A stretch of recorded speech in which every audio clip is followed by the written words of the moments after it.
Welcome to Hub History, the show where we share our favorite stories from Boston history. This is episode 89, Barons of the Sea. Hi, I'm Nikki. And I'm Jake. In this week's episode, we sit down with author Steven Ujifusa to discuss his new book, Barons of the Sea, and their race to build the world's fastest clipper ship, which will be out this Tuesday, July 17th. Steven will tell us about 19th century drug smuggling, what it meant to trade for tea in China or gold in California, and why America's most prominent families were involved in the shipping business. Most of all, he'll tell us about the East Boston shipyard where Donald McKay built the fastest, most graceful ships the world had ever seen. But before we talk to Steven Ujifusa, it's time to take a look at this week's featured historic site and upcoming event. For our historic location this week, we're offering an option for those of you so taken by Steven's tales of shipbuilding that you want to explore ships and smell the salty breeze. Battleship Cove is a maritime museum and war memorial in Fall River. Featuring the world's largest collection of World War II naval vessels, it's home to the highly decorated battleship USS Massachusetts. It's located in the heart of the waterfront at the confluence of the Taunton River and Mount Hope Bay, and lies partially beneath the Braga Bridge and is adjacent to the Fall River Heritage State Park. The memorial traces its origins to the wartime crew of the Massachusetts, who fought to save it from being broken up and ensure its preservation as a museum ship. Guests will be able to visit A Sailor's Life, the story behind the steel. This reinterpretation project peels back the layers of steel to reveal the personal stories of the brave individuals who served aboard the USS Massachusetts. The experience starts from the parking lot, giving visitors teasers of what's to come, and leads them to an incredible journey through our nation's past with 4 new tours, new exhibits, refurbished areas, and interactives. The museum aims to provide experiences where visitors can make personal connections by immersing themselves in the history of the battleship and her crew. 4 self-guided tours focus on different themes: World War II, the crew, the topside of the ship, and below decks. In addition to the USS Massachusetts, guests can visit the destroyer USS Joseph P. Kennedy, Jr., known by her crew simply as the Joey P. She was laid down on April 2, 1945, by the Bethlehem Steel Company at the Fore River Shipyard in Quincy, Massachusetts. Launched on July 26, 1945, and commissioned on December 15th, she was completed in only 8 months, reflective of the fast pace of shipbuilding during the last year of the Second World War. Battleship Cove is open April 1st to October 31st, from 9 a.m. to 5 p.m. 7 days a week. From November 1st to April 1st, the museum is open from 9 a.m. to 4 p.m. Friday through Sunday. The museum is closed on Thanksgiving, Christmas, and New Year's Day. Adult admission is $25. And for our upcoming event this week, we're featuring Wearing Works of Art, Collecting and Fashioning Vintage Style at the Eustis Estate in Milton on Thursday, July 19th at 7:30 p.m. The Eustis Estate is a historic family estate on Canton Avenue in Milton. Its centerpiece is the mansion house of William Ellery Channing Eustis, an eclectic late Victorian stone building constructed in 1878. The estate also includes several other houses associated with the Eustis family and a gatehouse and stable historically associated with the main estate. Most of the original estate is owned by Historic New England and was opened to the public as a museum property in 2017. Guests can take a self-guided tour of the house and grounds in the order that they choose. The stone mansion includes richly carved woodwork and dramatic stained glass windows. A great hall soars 3 stories to a decorative trussed ceiling. Restored wall treatments present original colors highlighted by metallic paints that glitter and glow when illuminated by ornate brass chandeliers.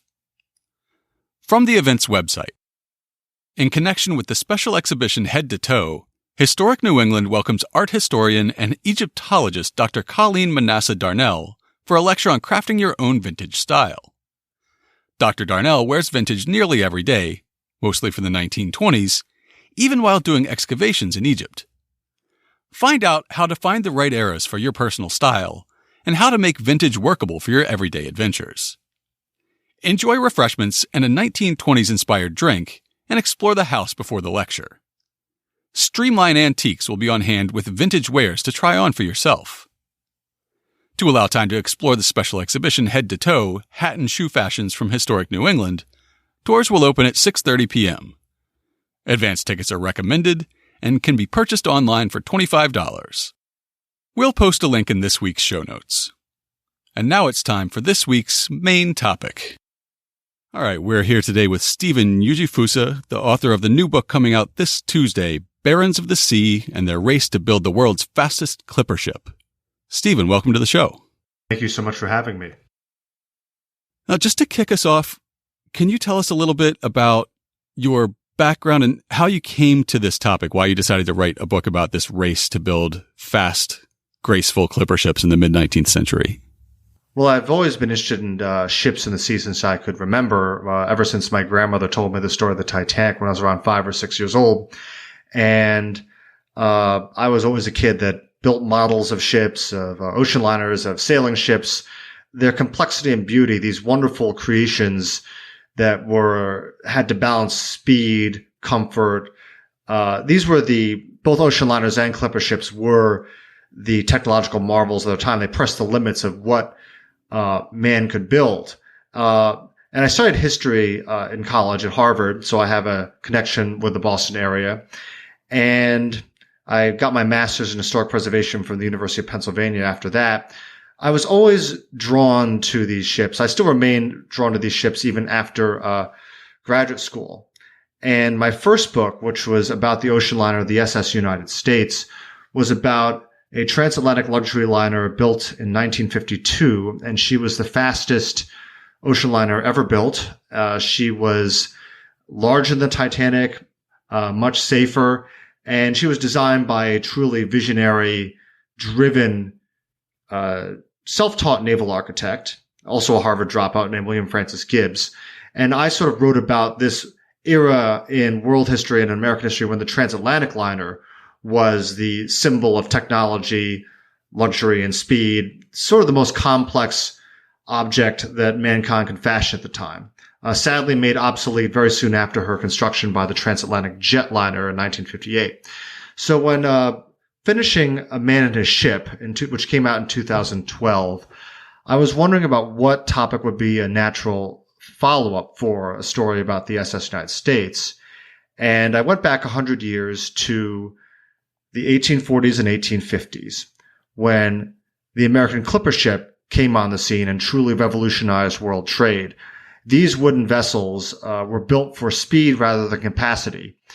And Donald McKay, who figures prominently in Barons of the Sea, was arguably the greatest builder of these clipper ships. His ship, the Flying Cloud, built in East Boston, still holds the sailing record for a commercial vessel sailing from New York to San Francisco via Cape Horn with a sailing time of 89 days, 8 hours. And initially, when I first started writing this book, I wanted to focus solely on Donald McKay and his quest to build the finest, fastest clipper ship. Then I decided also to look at the several families who are very closely involved in the financing of these ships. And the key was when I was watching the Ken Burns documentary on the Roosevelt family, and Franklin Roosevelt's grandfather, Warren Delano II, came up, a native of the New Bedford area of Massachusetts. And he owned several great clipper ships or was part owner of them. That's how the Delanos made their money. They were also very involved in the opium trade, along with several other Boston families like the Forbeses and the Perkinsons. They were all interrelated. So then it became a story, Barons of the Sea, not just of beautiful ships, but also of the founding of family dynasties, which are still with us to this day and have influenced American history, especially in the Boston and the New York area. So you follow a handful of families throughout the book. You have the Delanos, the Lowes, the Forbes, and a few others from New York and Boston. But when the book opens, you're very far away from both New York and Boston. Can you talk a little bit about where the early chapters of the book take place and what the scions of these families were doing there at the time?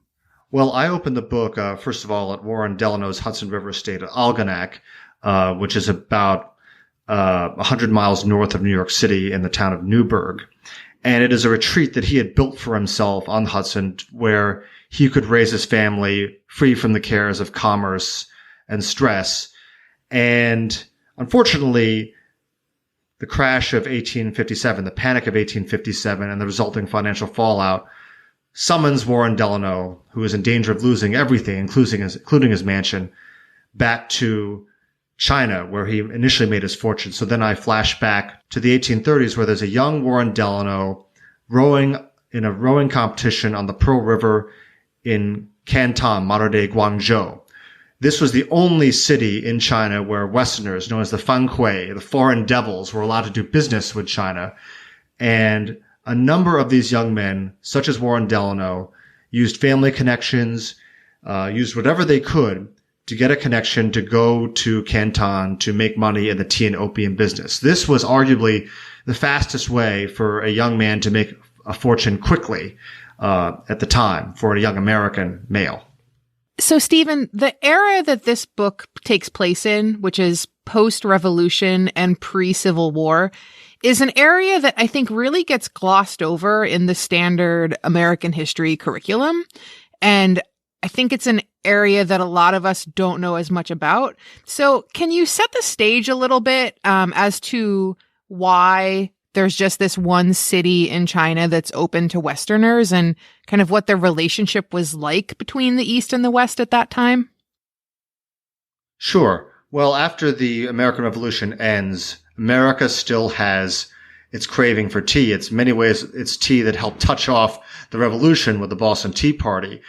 Britain at the time, during the time of the revolution, had, as all of us know, a monopoly on the tea trade. Only British ships could deliver Chinese tea to the colonies.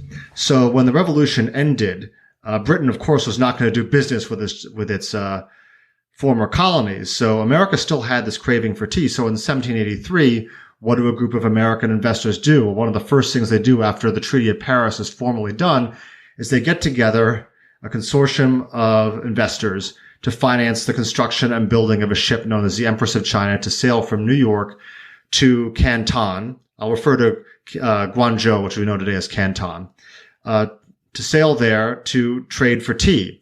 And this voyage of the Empress of China brings back a 25% profit as well as a nice fresh cargo of tea that colonists have been craving for a long time. During the Revolution, colonists made do with tea brewed from clover or other substitutes. It was seen as a patriotic thing, but it was the colonists, the newly minted American nation still wanted its fix. So starting in the 1780s and continuing all the way up to the 1840s, several American firms take root in the city of Canton. In this district of the city known as the Factory District, this area, which was a very small, probably the equivalent of a few city blocks, was a walled-off compound where the Americans, the British, and other foreign nations were allowed to trade and do business, but they were forbidden from leaving that area, except for one island known as Macau, the Portuguese colony of Macau. So this was a very small, very confined area. And there are many very popular paintings of the Factory District. It was a beautiful white neoclassical set of structures along the Canton Pearl River waterfront.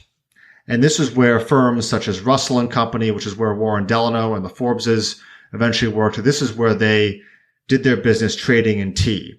Now, there was a problem with the tea trade in that Americans and also the British did not have the sort of goods that the Chinese wanted. So the British have been at this since the mid-18th century, since they controlled India, was they smuggled opium into China using basically fast schooners known as opium clippers. They were basically drug running boats. And by the early 1800s, the Americans got in on the act, smuggling in Turkish opium. And one of the first Americans to do this was a Bostonian named Thomas Perkins, and he got in on the business. And he began bringing a lot of his family into this business, into the tea and opium trade, including his nephews, the Forbes brothers, Robert and John Murray. At that point, if they're bringing in Turkish opium, what's the route that trade is following? Is it coming from Turkey and heading east, or is it coming from Turkey and heading back west to New York and then around the Horn? There's actually carried by ships from the Mediterranean to India and then sent to ports in China. It was brought in by ship, and also the Americans began serving as carriers for the British opium dealers, putting opium on their ships on consignment to China.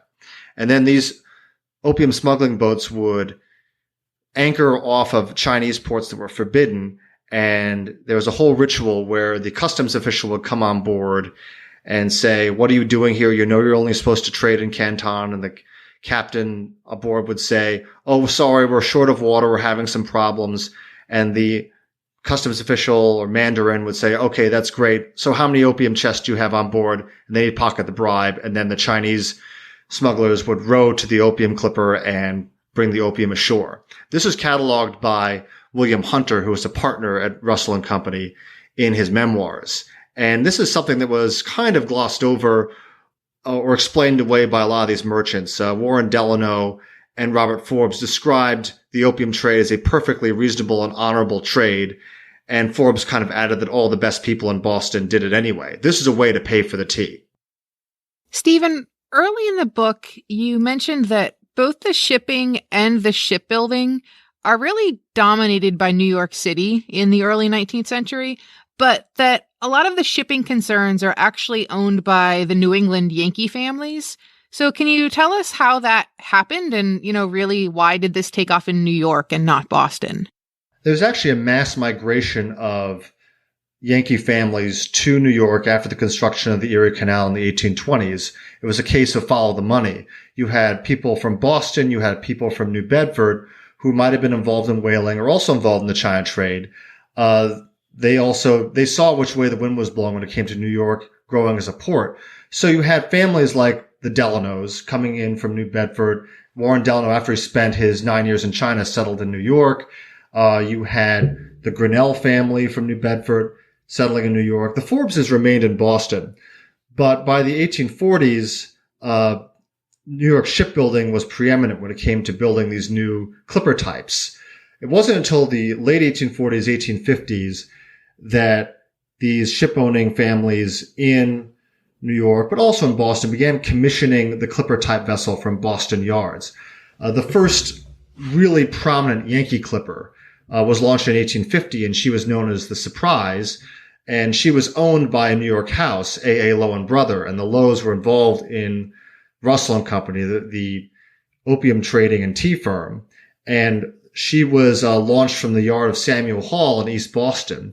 And I think the reason why the Bostonians began building these sorts of ships is there was a glut of orders in New York by the 1840s and 1850s, especially after the discovery of gold in San Francisco in San Francisco in 1848 and 1849. So because of the overbuilding in New York, a lot of these New York shipbuilding concerns began turning to Boston shipbuilders such as Donald McKay and Samuel Hall, and they proved to be absolutely fantastic when it came to building these ships. Now, sticking with the Surprise for a minute, you described that as the perfect California clipper. What made the Surprise so dominant for that early period? Well, what made the Surprise a fascinating and wonderful ship is that she was a combination of the best types of two sorts of vessels. The first was the extreme T clipper, which is a form pioneered by the naval architect from New York, John Willis Griffiths, in the 1840s.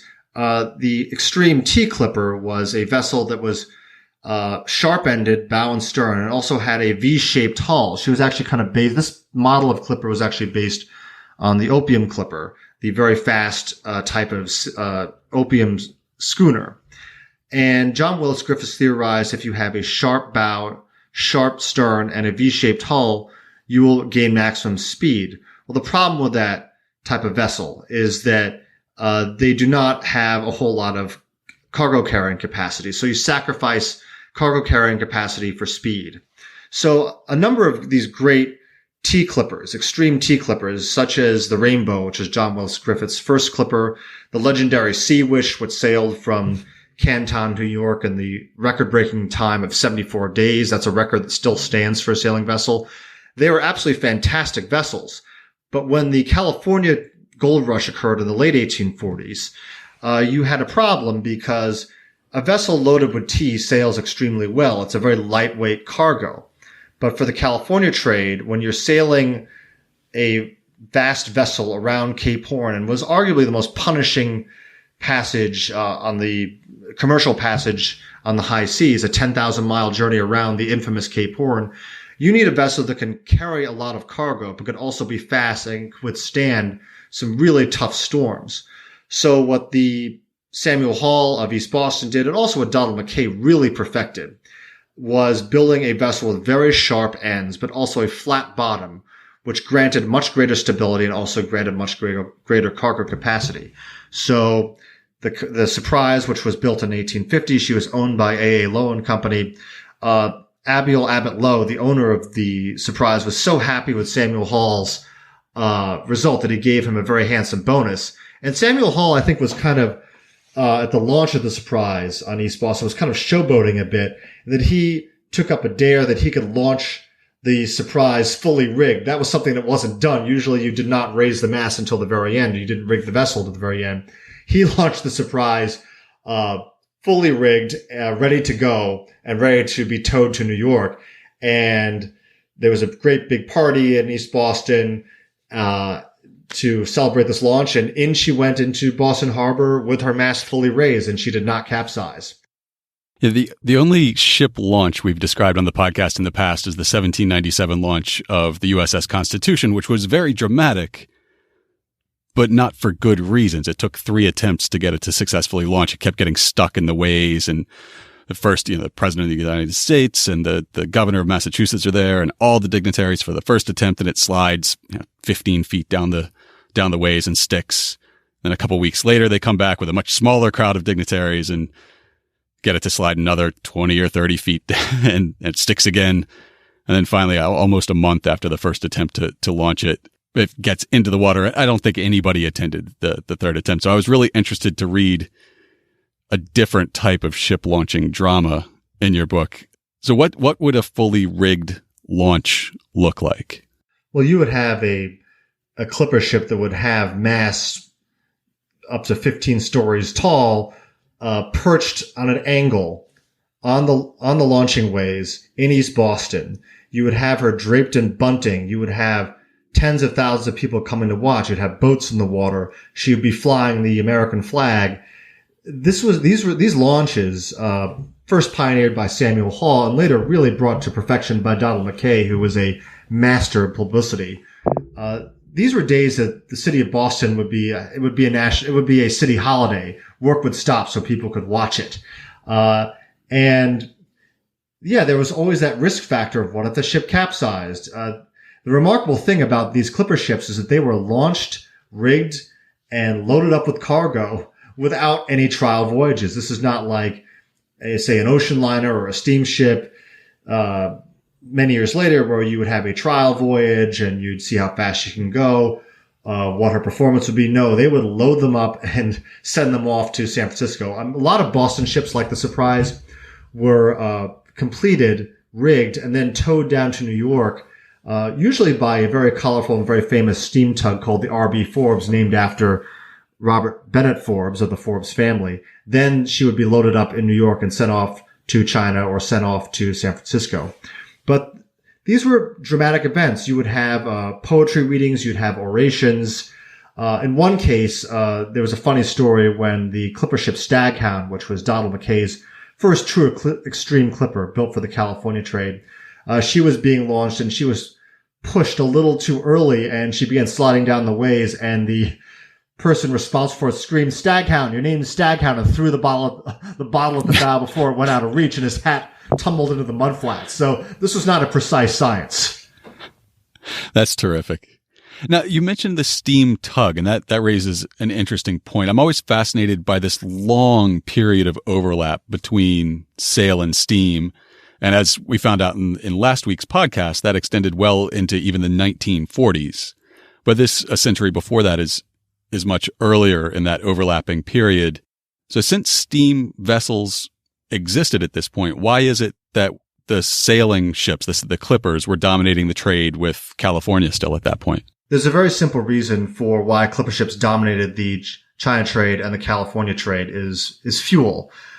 back then, steamships had very limited fuel capacity. The more coal you pile into a steamship, the less room you have for cargo. So steamships actually carried the bulk of passengers and mail during the California gold rush in the 1840s and 1850s. They carried on, so they dominated that trade pretty early on. A steamship, a paddle wheel steamship, would sail from New York, stop in Panama or Nicaragua, and then the passengers would have to disembark, go overland by mule, and then wait for another steamship to come and get them and carry them to San Francisco. By the mid-1850s, a 40-mile-long railroad constructed by William Henry Aspinwall, who also was owner of the clipper ship Sea Witch, made that trip a lot easier. But when it came to carrying cargo, the Panama or Nicaragua route did not make any sense at all, because a ship would have to stop at the isthmus, unload, the people would have to unload all of that cargo, carry it across the isthmus by pack mule, or even in the 1850s you'd have to unload it onto a train, and then you'd have to wait. It just didn't make sense. So a clipper ship, if it sailed from New York, could just go straight around Cape Horn and carry that cargo nonstop without having to break bulk, as the maritime saying goes. So it just made sense. And clipper ships did not require fuel. So a steamship could sail from New York to one side of the Panama Isthmus, but then another steamship would have to pick up the passengers and mail and sail from the Pacific side of the isthmus to San Francisco. And steamships have been around plying America's riverway since the early 1800s with Robert Fulton's North River Steamboat. In the 1840s, transatlantic steamships were making regularly scheduled crossings from Liverpool to Boston. That's a 3,000-mile journey. So a Cunard Line paddle wheel steamship such as the Britannia could easily make that trip in about 2 weeks. But that was the outer limits of how far a steamship could sail. A clipper ship could sail 10,000 miles without having to refuel. So wind and nature still provided the propulsion, and it still made it the most cost-effective way to carry cargo. Very few passengers actually traveled on clipper ships. There were passenger cabins on the California Clippers, but it was not the common way to go. So bringing it back to Boston, can you describe what Donald McKay's shipyard would have been like? And, how long would it take to construct a clipper ship? A clipper ship in Donald McKay's yard could probably be finished in around 6 months. And his yard stood at the foot of Border Street. There's not a whole lot of it there left today. There's very few physical reminders of it. But it was a very busy place that employed a huge percentage of the residents of East Boston. East Boston in the 1840s and 1850s was very much a working man's town. You had carpenters, you had coopers, you had all these people who were there to support the yard and the many yards that were there. And Donald McKay was known as a very kind and very generous employer. And he actually had a number of his family live in the area. He was not an American. He was from Nova Scotia. He had immigrated from Nova Scotia to New York and then to the Boston area when he was a young man for economic reasons. And he lived in a big house known as Eagle Hill. And he would walk to work every morning. He would show up very early. And it was said that he would actually at night, when the yard was closed, would come up and caress the hulls of his ships. He was that devoted to them. And he had a large family. From his first wife had died soon after he came to the Boston area. And his second wife, Mary McKay, was his business manager. She also came up with many of the poetic names for these ships, such as Flying Cloud and Romance of the Sea. So both his wives, it was a true partnership. His first wife, Albinia Boole, who we had met in New York, she had received a much better education than McKay had. She came from a family of some means, and she taught him a lot of the mathematics and physics and other basic principles that he never learned in school because he came from a very, very poor family. And so, yes, this was a place that was humming with activity, and you would have several ships at a time in the 1840s or 1850s sitting on the ways under construction. And Donald McKay was not the sort of man who felt he was too good to pick up his hammer or hammer trunnels into the ship's hull to show his men how it should be done. Well, he didn't start out as a genius shipbuilder. He must have worked his way up from somewhere. Can you describe how he learned the trade and how he came up into his later prominence? Well, he arrived in New York as a teenager, and his father had moved the whole family to New York from Nova Scotia in search of opportunities, and for Donald McKay, who was clearly very talented at building boats. He built small boats on his own in Nova Scotia. And he went there to apprentice at the yard of Isaac Webb in New York. And the apprentice system was a brutal system where you worked, long hours, up to 18, 20 hours a day as a teenager. You made basically no money. You were made a vow not to marry. You basically had to work your way up. It was almost medieval. And Donald McKay described the system as slavocratic. He was kind of a rebel even as a young man, but he did master the art of shipbuilding at the yard of Isaac Webb in New York. And he actually was able to terminate his apprenticeship early so he could work at another yard because he was so talented. And then he ended up moving up to Newburyport, where he started his own yard, where he felt he had a lot more freedom, because in New York, the shipyard business was pretty much taken up by several families, including the Webb family. And it was in Newburyport that he met a Boston ship owner by the name of Enoch Train, who ran a company known as the White Diamond Line. These were transatlantic packets. And Enoch Train was very impressed with the quality of construction and the speed, first and foremost, of some of McKay's smaller vessels. So Enoch Train helped finance Donald McKay to come down and build his own yard in East Boston. And for a long time, from the 1840s to the early 1850s, Donald McKay was the almost exclusive shipbuilder of transatlantic packet vessels for Enoch Train. And a packet vessel was basically a very heavily built vessel, sailing vessel, that was meant for the transatlantic trade, and during the 1840s and 1850s made a number of companies very, very wealthy because they carried the bulk of the famine Irish to Boston. In fact, one of John F. Kennedy's ancestors came over to America on a McKay-built packet known as the Washington Irving. And the Kennedys actually settled in East Boston during the 1840s within sight of the McKay yard. So it's interesting to hear about McKay's apprenticeship and background and how that maybe translates to him being a more generous and, dare I say, progressive employer. Because I remember reading in the book that Warren Delano really was not. It seems like he was actually a very challenging person to work for, and that life on a ship was not as good as life working in the shipyard. That's a very good point. Working on a clipper ship during the quote-unquote golden era of the 1840s, 1850s, during the China trade years and the California gold rush years was a very brutish and very tough way to live. The food was terrible. You would be eating hardtack, lobscouse, very, very basic fare. If you were a passenger on a clipper ship, you were luckier. You had canned food, and some of the meals described by the passengers on the clipper ship was it was actually quite lavish. But if you were a crew member, you would be on watch many, many hours of the day. You would be sleeping in the forecastle or a deck house in very cramped conditions. And during the early 1850s, it became harder and harder to get skilled seamen to crew these ships. So often what you'd have is the captain would have, say, he need to get 50 to 60 men to crew up a clipper ship, and he could only sign on 30. So what he would do to fill up the ship is that he would hire a so-called crimp who would basically go out to the bordellos and the dive bars of the Boston or New York waterfront, and the madam or the saloon keeper would drop opium or some sort of drug in their patrons' drinks, and then he would deliver to the crimps these passed out men. And next thing they know, they'd wake up and they were on a clipper ship bound for San Francisco or a clipper ship bound for China.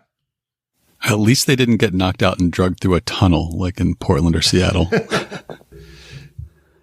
But it is interesting to note, like, this practice is happening on Warren Delano's clipper ships, and yet he is anti-slavery, unlike a lot of his upper class peers. Yeah, this is a very strange contradiction in that clipper ship owners and a lot of these Yankee merchants were actually pretty progressive when it came to slavery.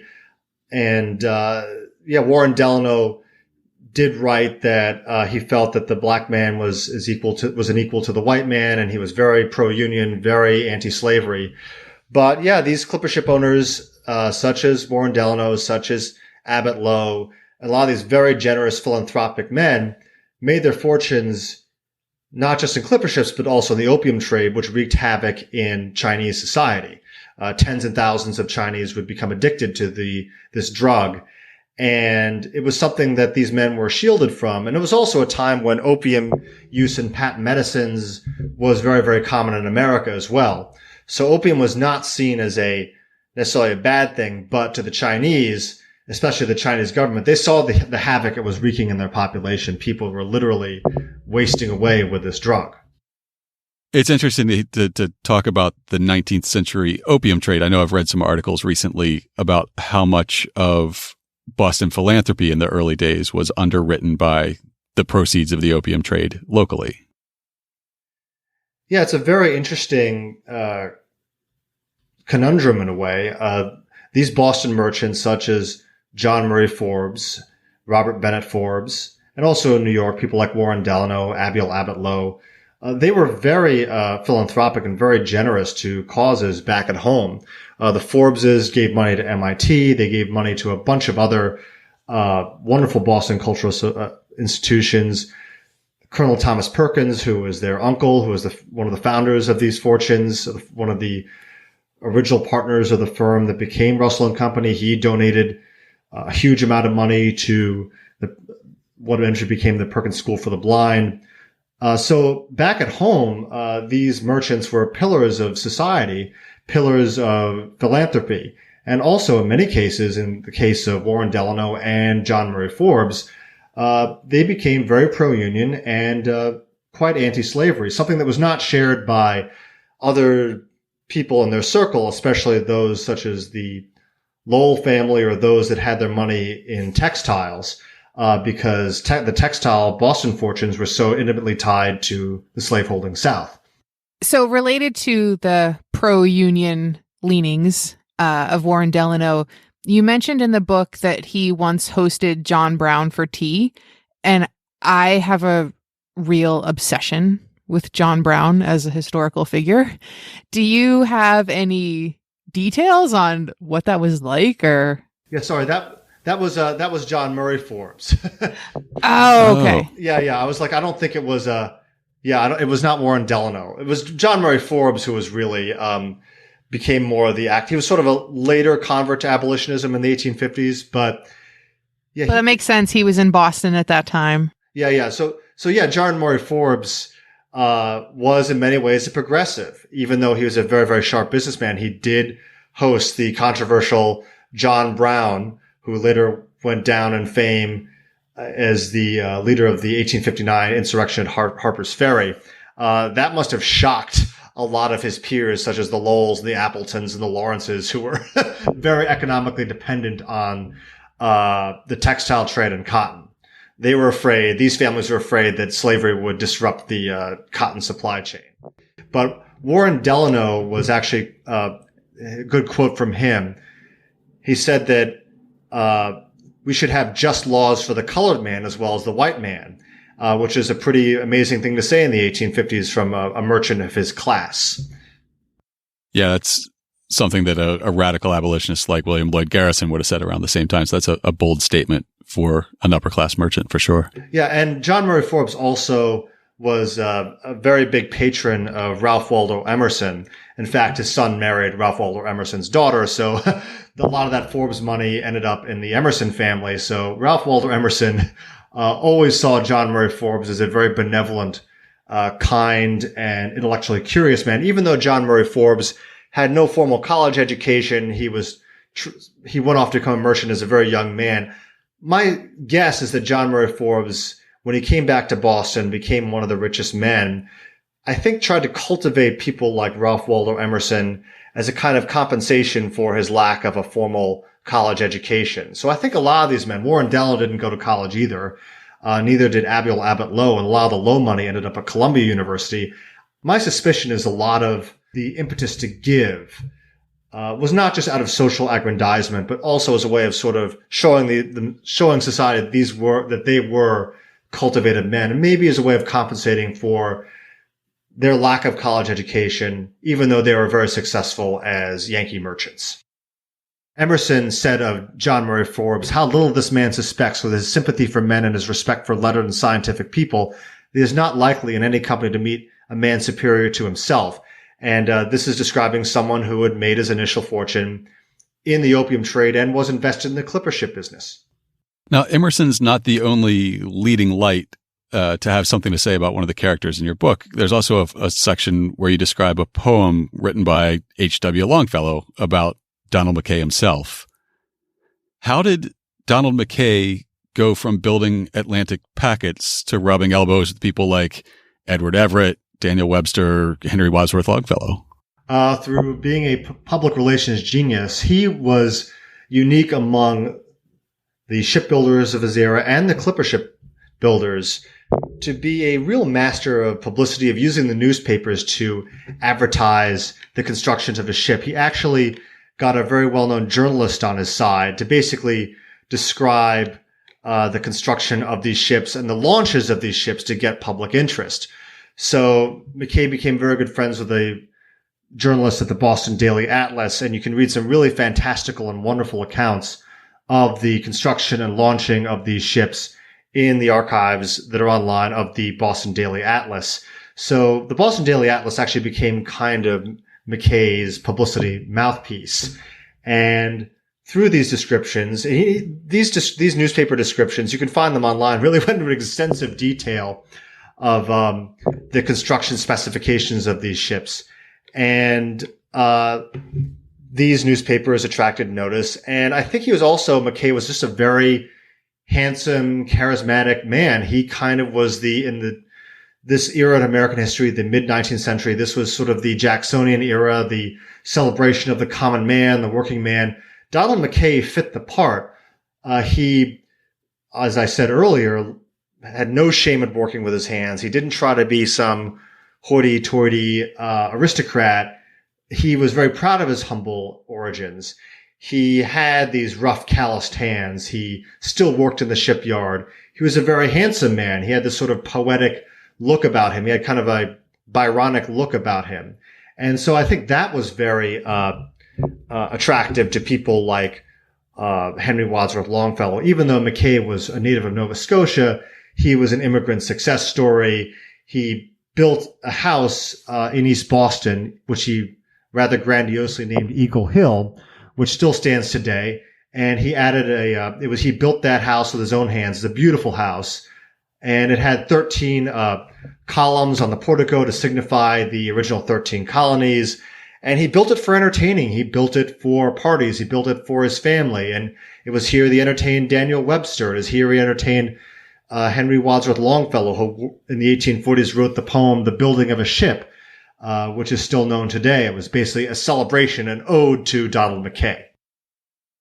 And it sounds like when McKay switched from building packets, Atlantic packets, to building clippers, his level of success really took off. You describe what I think you said was his first true clipper, the Flying Cloud, as having a bidding war for who was going to own her before she was even completed. Was that his PR mastery, or was there more behind that? I think there was more behind that. And it was actually the second clipper, true extreme clipper he built. The first one was the Staghound, which I mentioned earlier. But the Flying Cloud was his second, and there were two clippers that he was building at the same time. The first was the Staffordshire. The second was the Flying Cloud. They're both being built side by side. The Flying Cloud slightly ahead of the Staffordshire. Both were being built for Enoch Train, who I mentioned earlier. Mm-hmm. The Staffordshire was meant for the transatlantic trade. The Flying Cloud was being built for the California trade. And then in comes Moses Grinnell, a partner in the firm of Grinnell and Minturn in New York, who was looking for a clipper ship. He had previously been involved in the transatlantic packet business, but was looking to get into the California business. And I think he was looking for a good deal. He didn't want to build one from the ground up. He wanted a clipper very quickly. So I'm not sure. It's unclear in my research whether it was an agent or whether it was Moses Grinnell himself who came up from New York. But the firm offered Enoch Train $90,000 for the hull of the Flying Cloud, which was unfinished. And Enoch Train said, well, I already have another clipper underway. I already have a good relationship with Donald McKay. He could build me another one. The Flying Cloud was purchased by Moses Grinnell for $90,000. And Enoch Train would later say that that was the worst business decision he ever made because the Flying Cloud was a truly special ship. She set the record from New York to California in 89 days. She actually broke that record twice, once in 1851 and I believe once in 1853 under her captain Josiah Perkins Creasy of Marblehead, Massachusetts. So that was his most famous clipper. He went on to build several more, but the Flying Cloud is the one that's arguably the most famous in name and in verse and song and in legend. So speaking of Captain Creasy, I noticed in the book with much interest that his wife Eleanor served as his navigator. I imagine that must have been incredibly unusual. It was not all too unusual for a captain to have his wife come along on the voyage, but it was unusual for Eleanor Creasy, a woman like Eleanor Creasy, to actually be a captain's navigator, to have that mastery of navigation, which is very complicated art. She, like her husband, was from Marblehead, Massachusetts. Her father was a naval officer, and he actually allowed his daughter to have a very strong education in mathematics and in navigation. And the Creasys were an incredible team. They really, really were. And in addition to being a navigator, Eleanor Creasy also did the more traditional roles of a captain's wife, which was helping entertain the passengers, and also in times of an emergency serving as a nurse to injured sailors and injured passengers. So, but she was a truly remarkable woman. Sadly, no portraits of or pictures of her survive. There is a likeness of Captain Creasy that survives, but it was truly a remarkable partnership, and they stayed on that ship for several years together. And in fact, as soon as they retired from the Flying Cloud in the mid-1850s, she never was able again to retain that same speed she did in the past. It didn't help that her owners, Grinnell and Minturn, didn't exactly maintain her all that well. But it was a combination of fantastic ship design on the part of Donald McKay and navigation and seamanship on the part of the Creasys that truly set the Flying Cloud apart. Well, speaking of navigation and seamanship, so one thing that was completely new to me when I read the book, you describe how a skipper at that time sailing from the east coast of the U.S. to California would actually start out navigating toward Africa before then turning back toward Brazil. They'd actually sail east to go west. Why was that? That was the way to follow the prevailing trade winds. If you stuck along the coast of Brazil, you'd head right into the doldrums. And that just made the most sense. It sounds counterintuitive. But by the early 1850s, a volume published by Lieutenant Matthew Fontaine Maury, The Winds and Currents of the Oceans, had appeared. And this was the first time that really nearly a complete set of data of the prevailing winds and currents of the oceans had appeared. Matthew Fontaine Maury was a retired naval officer who had been disabled in an accident. His sea career was over. So starting in the 1840s, he had a desk job at the U.S. Naval Observatory in Washington. So he began collecting and compiling all of these logs that had been written by captains, U.S. naval captains, on their voyages. And he would note when the captain would hit the doldrums, when they would hit good winds. And he began to piece together this truly incredible series of charts that indicated which way to go to stay with the prevailing winds. And these volumes by Matthew Fontaine Maury were released beginning in the 1850s, early 1850s. And navigators like Eleanor Creasy and other captains of clippers began using these to really maximize their time in prevailing winds versus spending time in the doldrums. So it was not just ship design that improved in the 1840s and 1850s, where you have sharp hulls and higher and higher rigs. It was also the work of Lieutenant Matthew Fontaine Maury that allowed these captains to skirt the doldrums where there was no wind or little wind at all and stay for as long as possible in favorable winds to maximize speed and decrease sailing time. Nikki and I, a couple of weeks ago, were out in San Francisco, and we were at the San Francisco Marine National Historical Park. And in the visitor center, my eyes were immediately drawn to ship models of the Sovereign of the Seas and the Champion of the Seas, which are both Donald McKay clippers. So clearly, a century and a half later, the McKay clippers are still making an impression on the West Coast. But can you describe what the scene would have been like, the initial impression that the Flying Cloud would have made on its first arrival through the Golden Gate? Well, imagine San Francisco in 1851. This was not the sleek, metropolitan, sophisticated city that we know today, one of the tech headquarters of the world. This was a rough and ready gold miners' town. The structures that were built on San Francisco shores were ramshackle, hastily thrown up. There'd actually been several fires during the gold rush. So when the city would burn down, they'd have to quickly build it up again. So a lot of these buildings are pretty not exactly much to look at. And you'd have San Francisco harbor was filled with ships, tall ships of all varieties, some of which had actually been abandoned by their crews and were rotting close to shore. The captain would suddenly find that he'd have no crew members and have to leave the ship behind. So you'd have not just ships that were getting ready for the next leg of the voyage, but you also have hulks of abandoned, rotting sailing vessels just sitting there anchored in the harbor. You had saloons, you had gambling halls, and then through the Golden Gate, in would come this beautiful white-winged clipper ship looking like a swan, and it had just been painted up. In the days before she would arrive in San Francisco, the Flying Cloud would have been repainted, repaired after 89 days of being battered at sea. And the wooden signal, the wooden tower atop of today's Telegraph Hill there were two arms would signify what sort of ship was coming in. And if it would signify a full rigged ship, that meant a clipper ship or a large cargo vessel was coming. And then the merchants would run down to the shores to see what was going to be unloaded from the Flying Cloud. And, of course, the Flying Cloud would anchor offshore to take on her pilot. Although in one case, another clipper ship, which was, piloted by, one of the Lowe family, the M.B. Palmer, she was, brought in without the pilot because the captain was impatient to get to shore. And of course, he ticked off the pilot. He almost, everyone thought he couldn't do it. You can't, it's not like a power vessel. You can just dock with, dock unassisted.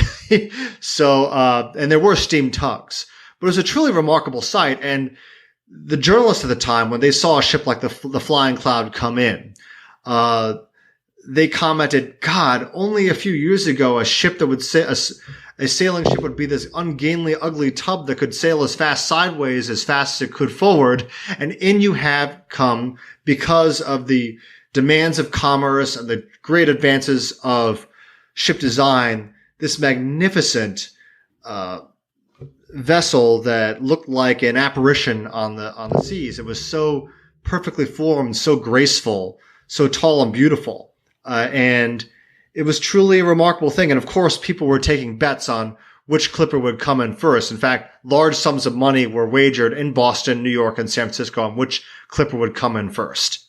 Seems like within just a few years of this very triumphant first arrival of the Flying Cloud in San Francisco Harbor, the business of shipping was beginning to change. And in the book, you describe the Sovereign of the Seas as a clipper that Donald McKay's shipyard was working on in 1852.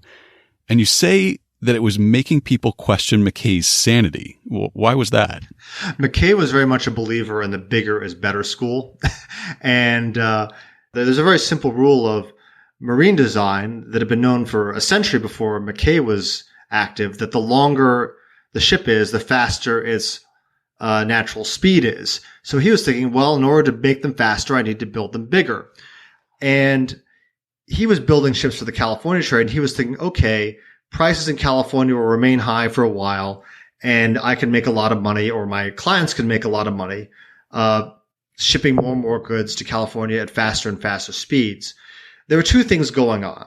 By the mid-1850s, California had built enough of its own manufacturing and farming infrastructure that you didn't need to ship in chairs, tables, eggs, cheese, and a lot of booze from the East Coast to San Francisco and sell it at very inflated prices. So shipping rates peaked around 1852, 1853, and then began to go down. Now, what made a California clipper ship very successful was that you had a ship that required a lot of crew, so that they were very expensive to operate.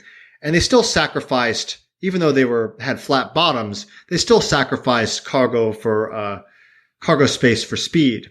So the economics of having these very fast, very expensive vessels gradually didn't make sense for the California trade. Meanwhile, in the China trade, designer by the name of Captain Nathaniel Brown Palmer, who figures prominently in my book, he had sort of come up with the ideal form for a ship that could serve both in the California trade and the China trade. His clipper ships, such as the N.B. Palmer, were smaller than McKay's ships like the Sovereign of the Seas, or maybe around 1,000 to 1,200 tons, but they could, on one hand, carry enough goods to San Francisco where they could still be profitable. They were big, but not too big where they would be too expensive to operate. And then they could sail across the Pacific to China, pick up a load of tea, then sail around the Cape of Good Hope and come back home. McKay's clippers by the mid-1850s, or even the early 1850s, grew too big. So when Donald McKay built the Sovereign of the Seas, which was the biggest merchant vessel of its time, Enoch Train apparently originally was going to be the buyer, and then he balked and decided to pull out. And the clipper might have originally been named the Enoch Train. So here was Donald McKay left with this gigantic clipper ship left on the ways. And he was like, well, I've made some money building these ships. Let me finish it myself, and I will sail her to San Francisco. And he had his own brother, Laughlin McKay, serve as captain.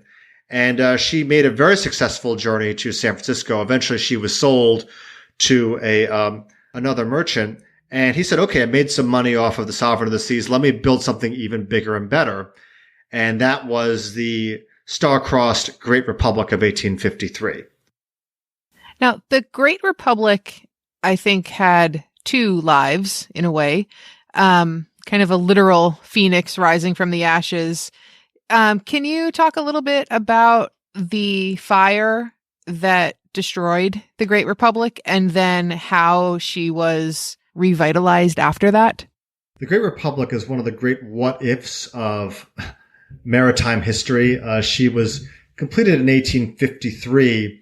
She measured at 4,500 tons, which made her a true behemoth, well over 300 feet long, all entirely built of wood.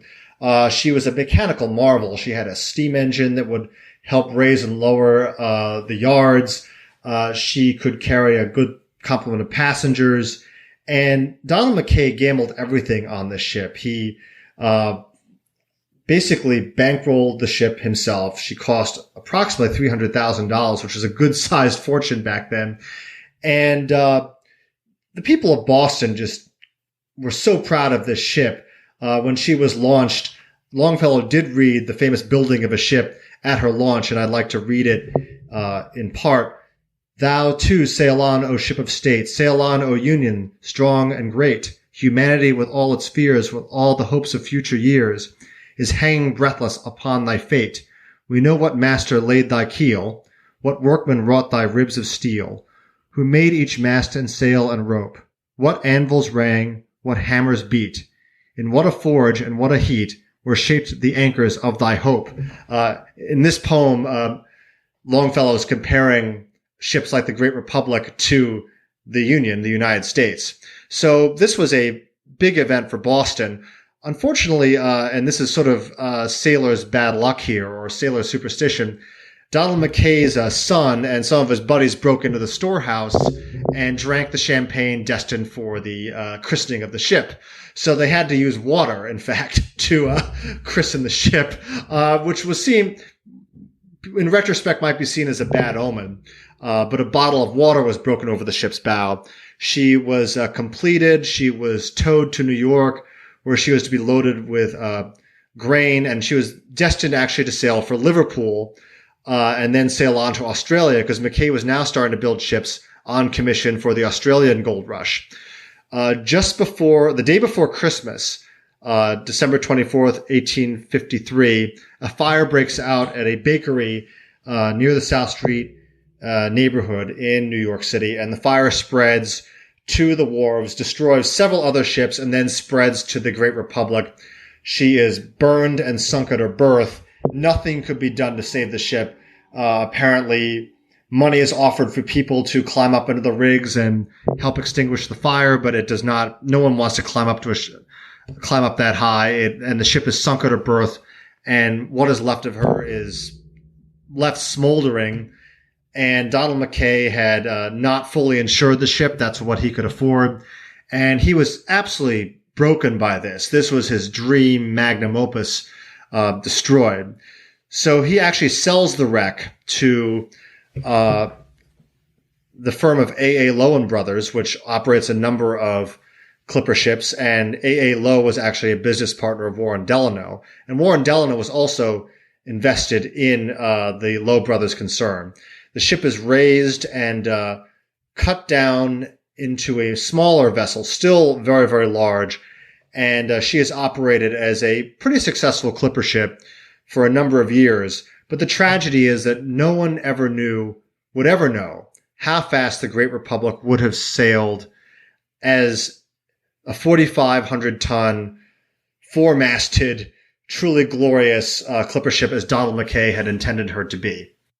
So speaking of the other Great Republic, America, as we get into the late 1850s here, I wanted to ask how the Civil War would impact Donald McKay's business and then just these shipping trade routes in general. Well, the Civil War sadly made Donald McKay one of the great losers of shipbuilding. To survive after the clipper ship business faded in the late 1850s, he began building ships on commission for the Union Navy, and one of his monitors, the USS Nauset, ends up nearly bankrupting him after the U.S. Navy demands some design changes. There's actually a flawed design that he followed, and then he had to fix the ship at his own expense, and that actually really deals his yard a tremendous hit. So he is actually in very deep financial trouble by the end of the Civil War. And in 1868, 1869, he makes one last-ditch effort to build a clipper, a ship known as the Glory of the Seas, which was a medium clipper. She was not as sharp as his earlier clippers. Sadly, he had done the same thing he'd done before. He builds a ship on his own account. And when she arrives in San Francisco in 1870, I believe, she is seized by Donald McKay's creditors, and he never gets the chance to sell her. He ends up having to sell his yard, sell all the equipment, and he ends up moving to a farm in Hamilton, Massachusetts, and dies a rather sad man. He had proved himself to be a failure as a businessman, although arguably the greatest ship designer of his time. The Civil War is also disastrous for the northern ship owners, such as the Lowes and the Delanos, who own these clippers, and also New Bedford whalers as well. The commerce raiders built by the Confederacy, usually in British yards, were built to chase down and destroy and capture the cargo of their vessels. And insurance rates go up. Several clipper ships were actually destroyed by these commerce raiders, the most famous of which was the Jacob Bell, which was chased by the commerce raider CSS Florida on a voyage from China. And the clipper ship is actually able to outsail the steam-powered commerce raider until the winds die. The CSS Florida captures her crew, her passengers, takes all the tea and all the valuable cargo on board. Of course, Confederates want their tea as much as the Northerners do. And then they set the Jacob Bell afire. So the Yankee clipper ship fleet, but also especially the Yankee whaling fleet, is devastated by these Confederate commerce raiders, such as most famously the CSS Alabama. And by the Civil War, a lot of these clipper ship barons began investing money in railroads, in coal, copper mines, real estate. So they began diversifying their fortunes anyway. So by the end of the Civil War, a lot of these men end up richer than before. And a lot of these fortunes, newly expanded, went on to become the founding fortunes of the Northeastern, Boston, New York elite. And just to close out, the Warren Delano, who's the main character in my book, he loses a lot of his fortune in the Panic of 1858, and he sails to China 2 years later to remake his fortune in the quickest way he knew how was getting back into the tea and opium trade. And then in 1862, he sends for his family, including the young child Sarah Delano, the future Sarah Delano Roosevelt, FDR's mother, and the whole family sails to China on the clipper ship Surprise, which is owned by the Delos and the Lows. And Sarah Delano remembered vividly the sea shanties sung by the sailors, the journey that her family made to China to rejoin her family. And she would sing the songs she heard to her one son, Franklin Delano Roosevelt, and to her grandchildren. And Franklin Delano Roosevelt, when he was president of the United States, loved to repeat the business maxim that his Delano grandfather loved to say: you must never let your right hand know what your left hand is doing. And he kept a model of a clipper ship close to him in the White House. He loved building ship models, and one of the ship models he built was the Surprise. So it sounds like even though the Civil War is really the end of an era for the clipper ships, it's setting the stage for very important figures yet to come. It does. If not for the clipper ships and not for Warren Delano, if not for the opium trade, if not for the China trade and the San Francisco trade, there would be no Franklin Delano Roosevelt. All right, Steven, before we let you go, tell our listeners how they can find your books, where they should follow you online, and anything else that they should know about you. Well, Barons of the Sea will be available on July 17th from all retailers. It's available on Amazon.com. It's available on IndieBound or your local bookstore. My Facebook page is Steven Ujifusa, and my Twitter handle is at Steven Ujifusa, one word, Steven with a V, Ujifusa. And you can follow me on Twitter. You can follow me on Facebook. And my first Boston engagement, my first Boston speaking engagement will be at the East Boston Social Centers on July 26th. And it'll be an honor to be speaking there. It's at 7 o'clock and in the evening. And there'll be a book signing and a talk. And it'll be an honor to be speaking only a stone's throw away from Donald McKay's yard. And the talk will focus on Donald McKay and East Boston and the great clipper ships of that era. All right, well, listeners can look for links to those social profiles and that upcoming talk in this week's show notes. Steven, we just want to say thanks a lot for joining us today. This has been a lot of fun. Thank you so much. It's been an absolute pleasure. To learn more about Steven Ujifusa and the book Barons of the Sea, check out this week's show notes at hubhistory.com/089. We'll have links to Steven's website and social media, as well as links to buy the book. We'll include a map of East Boston showing the location of Donald McKay's shipyard, and we'll have pictures of McKay, his shipyard, and some of his most famous clippers. And of course, we'll have links to information about this week's featured historic site and upcoming event. If you want to get in touch with us, you can email us at podcast@hubhistory.com. We're Hub History on Twitter, Facebook, and Instagram. Or you can go to hubhistory.com and click on the Contact Us link. While you're on the site, be sure to hit the subscribe link so that you never miss an episode. If you subscribe on Apple Podcasts, please think about writing us a brief review. It's still the best way to help others discover the show. That's all for now. We'll be back next week.